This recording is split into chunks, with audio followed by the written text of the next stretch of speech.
So thank you, Stefano, for a wonderful introduction. Thank you all for being here. As always, I love to be in Florence at the EUI. Thank you, Richard, as well, for inviting me for the Max Weber lecture. Excuse my voice. So I'm going to be talking about the rhetoric of discontent, a transatlantic inquiry into the rise of populism. And this is a project that's part of my Guggenheim Foundation Fellowship that makes it possible for me to be here today and to be in Europe for the next 9 months. And this is indeed a follow-up to discursive institutionalism. It's essentially looking at trying to understand how we explain the rise of populism today. It's actually a daunting task, since just about everyone is writing on populism today, and some have been writing for a very long time. And this particular project is one where I'm promised to write a book for the grand public, so something that's actually understandable to more than a few. So it's a different kind of project from what one normally does in academia, when one tends to drill down on one or another area, but rather it's pretty large, and it asks a very, very big question. And hopefully I'll find answers. Fortunately, this is preliminary, so I'm asking you to help me think this through, because there are many, many, many different aspects. So the big question is, how do we explain today's rise of populism? And if we think about this, the rise of populism, it's populist politicians have managed to channel anger in many different languages with actually very much similar kinds of messages. It's about it's against immigration, it's against open borders, it's anti-globalization, against free trade, it's in Europe against the EU, against the euro. And often we see when people try to explain it, there's the same range of sources. It's either the economics of those feeling left behind, the sociology of those worried about the changing faces of the nation, or the politics of those who want to take back control. Similar rhetorical strategies. It's about populist leaders using uncivil language in a post-truth environment to reject experts and elites. And it uses both social media and mainstream media to frame debates. So the question is this an existential threat to political and economic liberalism? So here we have some of the faces of discontent, or the leaders of discontent. How do we explain the rise of populism? That's really the big question. And for me, the question is, why now? Why in these ways with these effects? And there are no simple answers. Many different kinds of explanations. You have some people who argue it's the economy stupid, others who say it's the cultural backlash, yet others who say, no, it's about citizen politics, or the failures of political institutions, yet others suggest, no, look at the crisis triggers. But we still don't know why. We don't know how, unless we consider key features. And for me, this takes us back to discursive institutionalism. We need to pay attention to the ideas and the discourse. So this is about populist leaders' ideas and discourse. It's about a discourse about leaders representing the people against elites and against experts. It's populist discursive processes using new media through activist networks, but also using the traditional media to amplify their messages. It's about populist policies, which tend to be very strong on anti-system complaints, and until recently, very weak on policies, until very recently, when we actually see that once they're in power, as often as not, they put into effect some of the kinds of demands that they've had. But then, what about the populist effects on mainstream parties? How do they respond? So I'm now going to talk about the various sources of discontent. What I need to say is what we see is, in particular in political science and sociology, you see very different literatures that often don't talk to one another and that often say it's just this or it's just that. And to my mind, it's, of course, all of these things, but we'll get to there. What about the economic sources of discontent? First, I would focus on the ideational drivers of the economic policies, the resilience of neoliberal or ordoliberal ideas, and the way in which these ideas have moved us from, in the post-war period, beginning to push for free trade and market liberalization, all the way through to, more recently, financial capitalism and what Danny Roderick has called hyper-globalization. It's about, in Europe, the resilience of neoliberal ideas. And what are the economic results? Piketty talks about the 1%. It's about the rise of inequality. It's increases in poverty. And of course, on the economic side, it's about people who feel left behind, the losers from globalization. And if we want to talk about middle-class worries about loss of jobs and status, it's about the precariat, essentially. So the question, however, is, if it's really just about the economics, why is it that we see the rise of populism in a number of countries that actually were doing well through, or managed to ride through the financial crisis and even the Eurozone crisis? Here I'm thinking about Central and Eastern European countries, Sweden, for example, that had economic booms. And then another question is, why just now? Why not earlier? Why in the 80s, not in the 80s or 90s? Because certainly, if we talk about the rise of income inequality, you can see from the chart, it's been going on for a very long time. Why now do you have the populist eruption? Wealth inequality in Europe also is actually tremendous. This is a chart about the wealth of the top 20% versus the wealth of the bottom 20%. And surprisingly enough, or interestingly enough, Germany has massive wealth inequality. So perhaps we can explain the AfD as well in this way.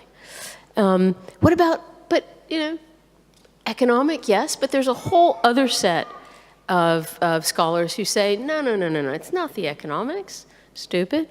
It's the sociocultural sources of discontent. And here it's talking about nostalgia for a lost past, fear of the other, Arlie Russell Hochschild, Strangers in Their Own Land, fantastic book trying to explain why it is that you get a populist revolt. It's concerns about its anti-immigration, certainly in Europe, and needless to say, in the US. Let's get the wall. It's nativist resentments. It's also about cutting in line, which is an American phrase. And of course, underneath it's concerns about national identity, national sovereignty, and all that. And what do people feel threatened by? It's changing demographics. Here, the literature tells us it's older white males, less educated, but there are also intergenerational shifts. Sort of, this is Pippa Norris and Ron Inglehart. Talk about cultural backlash. You see it as post-materialist values and cosmopolitan and multiculturalism versus the rest, as it were. But of course, there's also a socially conservative part of this as well. And there's been lots written in particular about the US and sort of the abortion wars, identity politics, or the bathroom wars.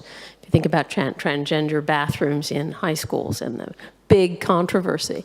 And the book by Mark Lilla essentially castigates Democrats or liberals in the US for going too far in that direction and not taking into account the economic issues. But even here, the question is, why now? There's nothing new about this kind of ressentiment. Carl Schmitt talked about the enemy and the other for a very long time ago. And, then the question is, why is it so acute in some countries and not others? You can see it in Germany, Denmark, and Italy, but Spain, until very recently, until Vox comes up, we haven't really seen that same kind of sociocultural anti-immigrant backlash.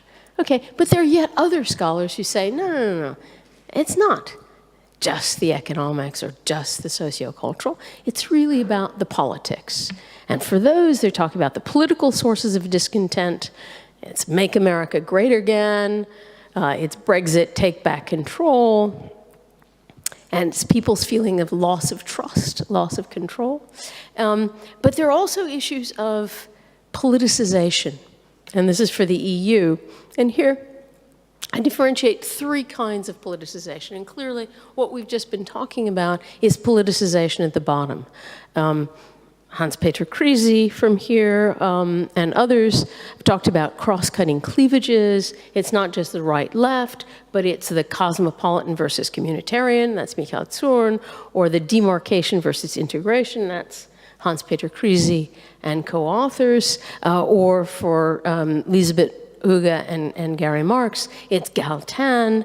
And that's politicization at the bottom. But in EU, we see not just politicization at the bottom, but politicization from the bottom up. This is in the council, you see the sort of populist upsurge or just polarized politics at the national level having an impact at the EU level through the council. What Gary Marx and Elisabeth Huge called moving from the permissive consensus of citizens not paying attention to the EU to a constraining consensus. And more recently, we have those like Dermot Hodson and Uwe Putter who talk about actually it's moving toward a destructive dissensus. But there's more to it than that at the EU level. There's also a politicization purely at the top among EU actors. And we see in more politicized dynamics of interaction. Much of the literature, I have a piece that came out in JCMS, much of the literature on EU integration looks at individual actors and really fight with one another. It's intergovernmentalism, no, it's supranationalism. It's rationalist intergovernmentalism, no, it's a new intergovernmentalism on deliberation. Discursive institutionalism, or no, it's supranationalism, it's old supranationalism, institutional, historical institutionalist, or it's new supranationalism, which is more about ideational innovation and discourse again. But they tend to focus on one or another actor, or, Adrienne, new parliamentarism. We're not sure if we're going to call it that, but in any case, it's people who pay attention to the importance of, the increasing importance of the role of the parliament. And what I do in this paper is basically say, look, all of these institutional actors have become increasingly powerful, empowered, and more political in their interactions, each accusing the other of whatever, of going beyond their bounds of authority, et cetera. So the question is this a good thing or a bad thing? Well, it may be a bad thing in terms of the kinds of accusation, the substance of the ideas. If you're constantly saying, you shouldn't have been doing that, you've overreached, that can be delegitimizing. On the other hand, you can say, it could actually be legitimizing, a good thing, because in the interactions that you see, what you're creating is a realm of political debate, much like what you have at the national level in terms of representative politics, which may be thus legitimizing because there's debate and then there's compromise. But whether you think it's a good thing or a bad thing, it is a thing. Politicization is here to stay. But that's on the political sources. But what about the political institutional sources of discontent? And here, tremendously important to see that citizens generally find political institutions remote. They see them as pro the rich and big business, so Hacker and Pearson, winner-take-all politics, or Pepper Culpepper recently of the EUI on quiet politics and big business. Political institutions are seen as no longer trustworthy, as actually acting in the interest of elites, or you see mainstream parties hollowed out. This is Peter Mayer, also late of the EUI, and who talks about ruling the void and the way in which mainstream politicians feel pulled between being responsible to their supranational obligations and responsive to citizens. And what's interesting there is that there's also a debate about is it that there's not enough democracy in the political institutions? This is Sherry Berman's argument. Or is it that there's too much? Because you have Francis Rosenbluth and Ian Shapiro basically say the whole system of primaries in the US has allowed the extremes to take over, and that it is an institutional aberration, and that we've got to have less democracy. So when we talk about the political institutional sources of discontent, you might ask, is it too much or too little? But whichever, there's also another factor, which is technocratic depoliticization, yet another literature about the depoliticization of the EU, and here in particular. And here you get Yascha Mounk essentially giving you two very unfortunate alternatives. You get either illiberal, populist democracies or undemocratic, technocratic liberalisms, is his conclusion to this, back and forth between populists and technocrats. And what you could say is both technocrats and populists are anti-mainstream parties. Populists talk about mainstream leaders as corrupt, and actually, so do the technocrats, rent seekers. So the question is, again, so why now? It could be, Cass-Mudd says, raises the question, maybe it's a supply side problem, not enough populist leaders out there in the past, other than the sort of the coterie charisma of certain populists, as Roger Eatwell. But of course, there have been lots of populist leaders, but they were down at 5 to 10% over a very long time. Why now? Why in this way? Here we can see, to illustrate more the problems, loss of trust in institutions, not just the European Union, but in particular at the national level. Yes, this tracks the Eurozone crisis, but since the Eurozone crisis slowed, we still haven't seen a move back up to similar levels of trust from 2007. Is that all there? Yeah. But what about trigger events? Maybe it is about the role of crises. Maybe that helps explain it. And certainly the financial crisis, the anger against the banks and the bailout bonuses, we can ask about Trump. Was it just an accident? Hillary Clinton wasn't such a great candidate. The Russians stole the elections. Well, okay, we won't go there.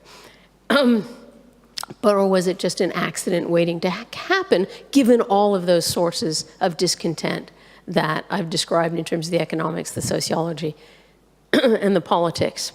So financial crisis, but then this Eurozone, the European sovereign debt crisis, certainly the socioeconomic impact of harsh austerity and structural reforms that cut welfare states and crushed unions. And we could also see with the sovereign debt crisis increasing divergence between North and South, Northern and Southern Europe. That's Hutter and Creasy, among others. What about, so we have the financial crisis and the Eurozone crisis, then you get the refugee migrant crisis. And of course here, is this really a crisis? I mean, this is where constructivism is important, because in 2015 we had a real crisis with lots of refugees coming in, and you can see the chart down there that illustrates this. In 2018-19, this is more a political crisis. You've got 5 to 10% of the numbers of refugees and migrants you had in 2015, and yet it's as big, if not bigger, a crisis appearing so. And what we see with this crisis is growing divisions between West and East. And within the West, certainly the latest Italian, French diplomatic hassles as well. And of course, there's always Brexit. Although, I mean, the funny thing is that since Brexit, you've had extreme right parties and extreme left parties saying, actually, we don't want to leave the EU. now that we know what it looks like. And after they saw Marine Le Pen lose in the election debates to Macron, they began backing off, oh, well, we need to leave the euro right away, including Marine Le Pen herself. So Brexit may not be quite as bad. Oh, no, it is bad. Okay, but these are all important, I think, trigger events. So if we look at the crisis triggers in the EU, you can see the spike on for the euro, for people concerned about the economics, and then later we see it about migration. In the US, and what's interesting here is the differences between the US and the EU in terms of economic performance, which actually adds to our puzzles because the US slumped much farther than the EU with the financial crisis, but pulled out of the doldrums much more quickly. And that actually, I would argue, has to do with a much more pragmatic economic policy as opposed to the stability rules of the EU.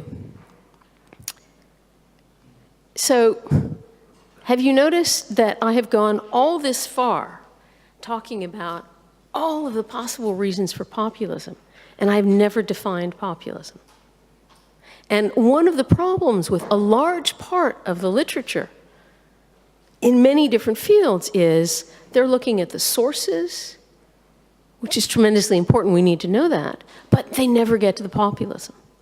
Never explain, why does it resonate? Why is it now? I mean, so for me, I have to look not only at the economics, the politics, the sociology of it, all of the sources of discontent, the trigger events, but then we have to go the next step and ask, okay, how do we explain why now? Why in this way? We actually have to look at the populists themselves and take them seriously. What are they saying? Why is it that they're resonating? So we have to conceptualize populism. And the first part of that is looking at leaders' discourse. And here, of course, there's another vast literature to read. All I've been doing is reading. I said this is a preliminary investigation. This is the beginning of my inquiry.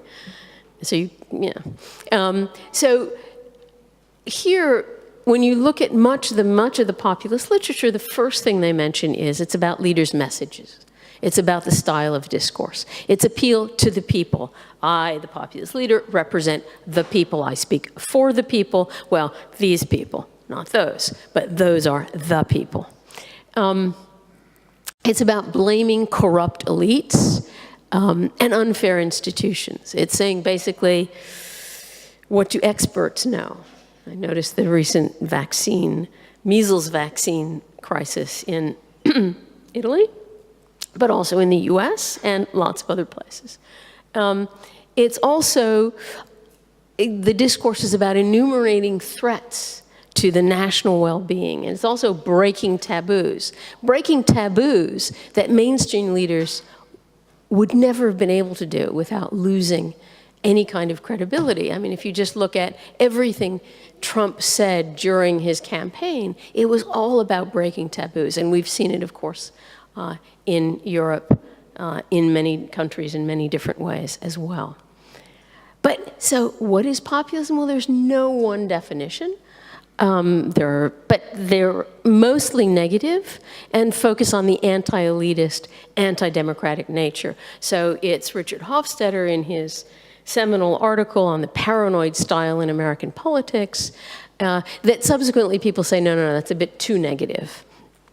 But if you look at Jan Werner Müller or even Cass Mund, it's all mainly looking at extreme right populism and seeing it all as terribly dangerous and moving us toward authoritarianism without any move back.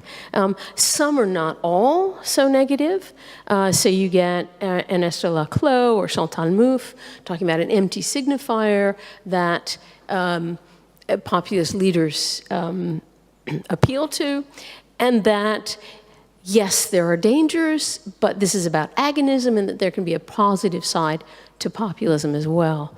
So it's important to note that there are differences between the extreme right and the extreme left.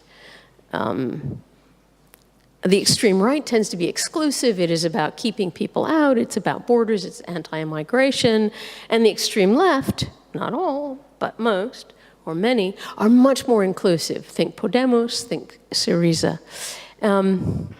And so one could argue that there's a difference, and for the extreme left, they tend to give more of a voice to the underrepresented. They seek to mobilize the excluded. They tend to be pro-human rights. So think about the heyday of populist leftism in Latin America. Don't think Maduro. So difference between right and left probably is a really good Pew study in 2018, talking about basically the left votes for left-wing populists and the right votes for right-wing populists, and that there's a big difference in terms of the constituencies. And so that one should not just assume populists are populists, but there certainly are left-wing and right-wing populists, and they attract people of different ideological, if you will, bents. Important, I just put this slide up because I love these faces. No, don't.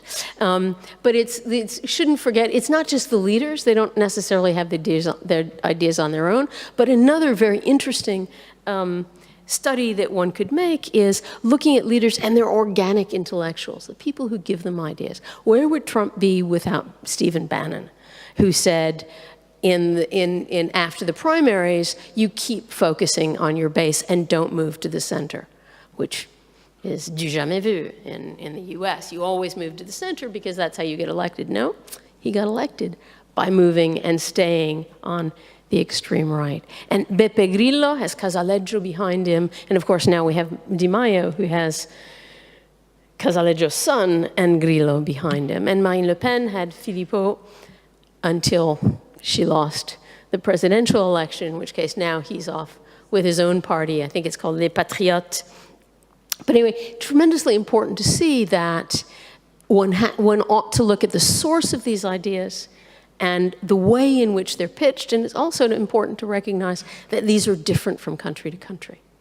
You know, we can talk about populism in general terms, but then when you look at populism, you have to look at it and its very different faces in different countries.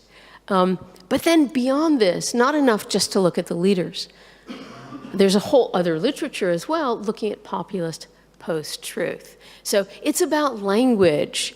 Diana Mutz has a really good book on uncivil language and the way it destroys the body politic. And if you look at the talk shows in the US over the past 10, 15, even 20 years, it's all about fighting one another, creating an uncivil atmosphere in terms of the language, and creating polarization. There's also however, in this language, it's the politics of bullshit. It's Harry Frankfurter on bullshit. He wrote it a while ago, but this is being picked up as well now. And it's also about fake news, creating a fake truth world.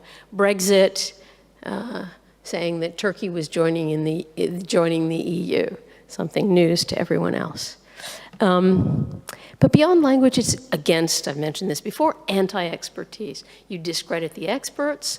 What do scientists know about, what do doctors know about vaccinations? And you discredit the intellectuals. Michael Gove, who would pay attention to experts in the Brexit discussion? And of course, it's obviously about fake news.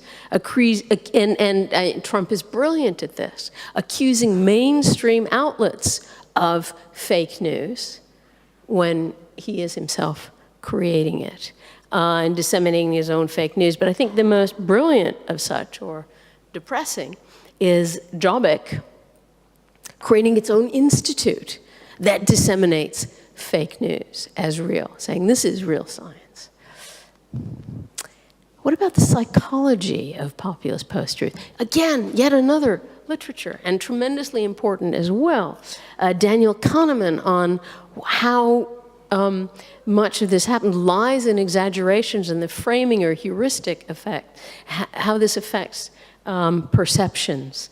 Hyperbole leaves the impression that there's a large number involved, even if it's not as high. So the brilliance or the tragedy of the Brexit bus, the 350 million pounds, a week that the NHS would get if we didn't have to pay into the EU, of course, was bullshit, was fake news. But when the Remain campaign said, that's wrong, it's only X amount, aha, they played into the game because it's still a large amount. Incomplete sentences and repetitions. This is George Lakoff. The way in which this can reinforce messages. So many of you probably listening to Trump's discourse think, oh God, what an illiterate, can't even speak the English language. But the incomplete sentences actually worked very well. It's not simply because he's a New Yorker and therefore has incomplete sentences, which is also true. But it's because incomplete sentences allows the person listening to complete the sentences for you so that they feel a sense of intimacy because, aha, I know what Trump said. But of course, this means that people can complete the sentences in many different ways and feel a sense of intimacy.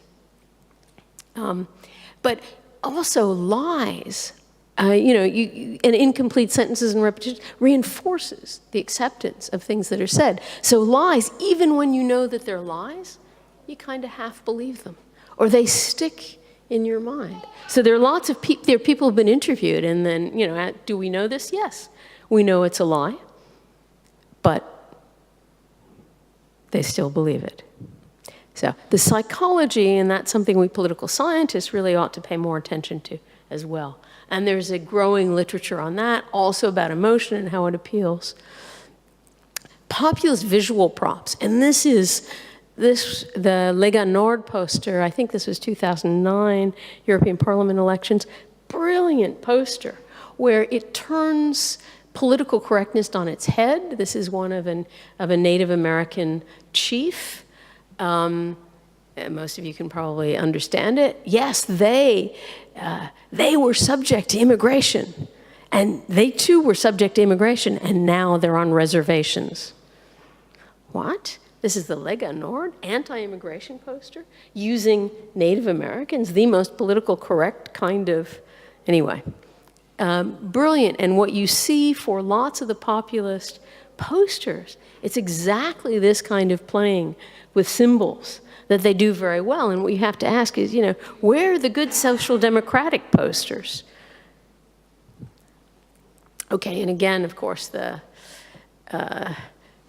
white sheep kicking out the black sheep that started in Switzerland, I think. And anyway, this is a take-up. So this is also to suggest that these kinds of images then also travel.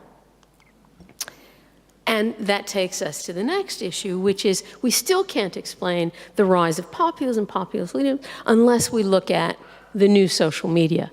There's a new technology here that populist leaders and populist movements have been extremely successful at using and milking in order to find like-minded people and or create new networks of discontent. So it's new media that are invaluable to these networks of dissent. It's Facebook creating echo chambers, essentially, of support, where people get converted and then they continue to talk to one another, and it's Facebook posts. I think I read that in the US elections, 60%, I could be wrong on the number, but it's like something like 60% of Trump voters got their news from Facebook, from shares from friends, and often fake news at that. And as it turns out, populists rely much more on the new media, so on YouTube, blogs. I think WhatsApp is the new way of sharing. And also Twitter, Facebook feeds, and they do it much more than traditional parties. But it's not just the right, extreme right that does. Podemos was also extremely good very early on at using social media. Among other things, and importantly, the new media facilitates these transnational networks, these virtual networks of the alt-right, these various memes. It doesn't always work. I think there's one example where American alt-righters decided that they would try to influence the French presidential election, and they sent memes out of Pepe the Frog. Well, given that we know that frog is not a very nice term for the French, they didn't know that this kind of thing wouldn't travel as well, and they weren't paid attention to. But it's not just virtual networks, it's that you can then create actual physical networks. And so in terms of Bannon in Europe, for example, setting up his foundation, is it called The Movement? And trying to influence in that way. And of course, we have to talk about populist social movements, whether, back to the Tea Party, which was probably the sort of the first signs of populism, of a strong populist movement in the US. But obviously UKIP, Pegida in Germany, and on the left, one can talk about Occupy movement. And would one talk about Sanders as a populist? I was at an event in Lisbon a couple years ago where Chantal Mouffe talked about, mentioned Sanders as a populist, and Gene Cohen, philosopher at Columbia, was outraged because populism is bad and therefore Sanders is not a populist. So anyway, we have to watch the terms that we use here as well, or define things. But what about political communication via the traditional media? And I think it's important to recognize that it's not just social media. These are not just echo chambers and they're talking to one another, but their message is massively amplified via the traditional media. And the increasing fragmentation that you have in the traditional media. It's Fox News versus MSNBC or CNN. Or in the radio, it's the talk shows in the US, or Radio Maria in Poland. But what I can tell you, my own experience in the US, I tend to do my morning exercises and I turn on the television when I'm in the US. I actually do that here too, in Italy or France, or Germany, but less fun. In the US, I turn on the news and I watch CNN, MSNBC, and every now and I think, okay, I need to turn to Fox News just to see what they're saying. My God, they're all talking about Trump's latest tweets. And if they're not talking about that, then Fox News is all about the wall and showing you the barbed wire and all of that. And CNN is going on about Trump and how terrible, and then MSNBC is going on about Trump and how terrible he is. But it's all Trump. So that, again, they're amplifying the message every time. So Trump actually occupies the entire communicative space in the US. It's frightening. It also means that I get no interesting news. It gets very boring after a while. So they play a tremendous role in amplifying the new social media messages. Tweets become the stories of the day. And it also tends to reinforce right-leaning messages. If you just see the way in which debates are set up, you get someone from the extreme and you get someone from the center. There is no other extreme. So it's always extreme right, middle, and so it looks as if the center is actually between the extreme right and the moderate, and you don't get the other side. So even simply in the way in which debates are set up becomes highly problematic. And of course, this media communication also benefits the messaging, the way in which media communication occurs. These 30-second sound bites. I mean, I use this example when I talk about the Eurozone crisis. Much easier for Angela Merkel to say, oh, you know why we have to have stability rules and all of that. It's just like your typical Schwabian housewife. When there's no money, when they're in debt, you have to tighten your belt. And then, of course, the demand side Keynesian will say, well, wait a minute. What you need to do is prime the pump. And you need to actually, the public sector needs to spend when the private sector doesn't. And I'm going on for a minute and a half, and I've lost everyone. Whereas it's much easier. So it's in many ways, populists have a much simpler message, and one that therefore sells much more easily. Complex messages don't work. And so that's also a problem. And so the short news cycles, the 30-second sound bites, make it easier one tweet, as opposed to saying something that's more complicated. Yeah, and then beyond that, there's a focus on leaders' personality traits and turning news and into entertainment. The American newspapers, the New York Times, et cetera, have never done so well. This is, so we don't want to go on about that. I'm almost done. Important to connect populist discourses to action. It's not enough simply to say, here are the ideas, and here are the discourse, here are the economic, political, and social sources of populism, here are their messages. What do they do before in power and in power if they gain it? So populists in opposition tend to denunciate the status quo. They tend to have, as Cass-Mund and Kaltwasser have talked about, an ideologically thin discourse. They list the grievances, they list the injuries, but they have very few policy prescriptions or detailed programs. And so when most populists were in opposition, basically most social scientists, political science said, yeah, but they have no ideas. They'll die a quick death once they're in power. Well, in some cases, yes. Sometimes populists in power may compromise. That's Syriza, for example, with a knife at their throat.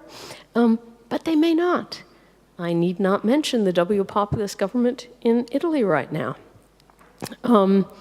And we see more and more coalition governments with extreme right populist and conservative, equally populist, if we think about Austria, in power, et cetera. You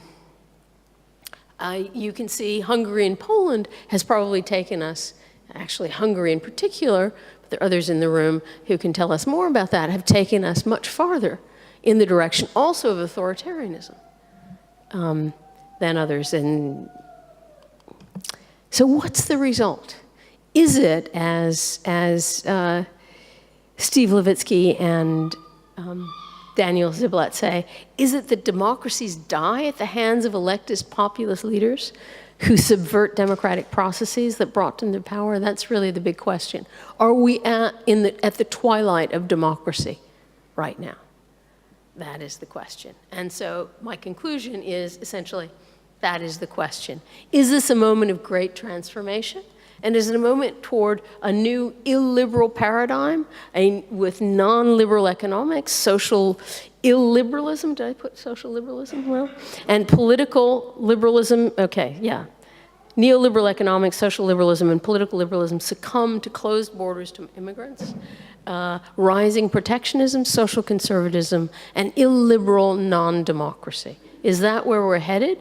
A new illiberal paradigm? Or will we have a revised liberal paradigm? Clearly, this is where I would hope we would be moving, with a more balanced and with more balanced, will more balanced and tolerant institutional commitments of political liberalism prevail?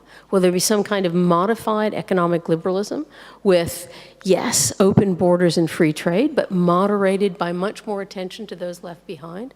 And I need not say attention to the problems of inequality and poverty and the people left behind.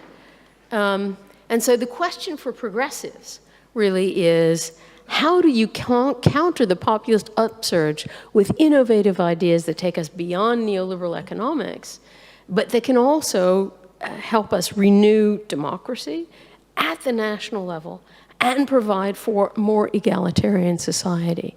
So for that, we need new ideas and discourse by new political leaders.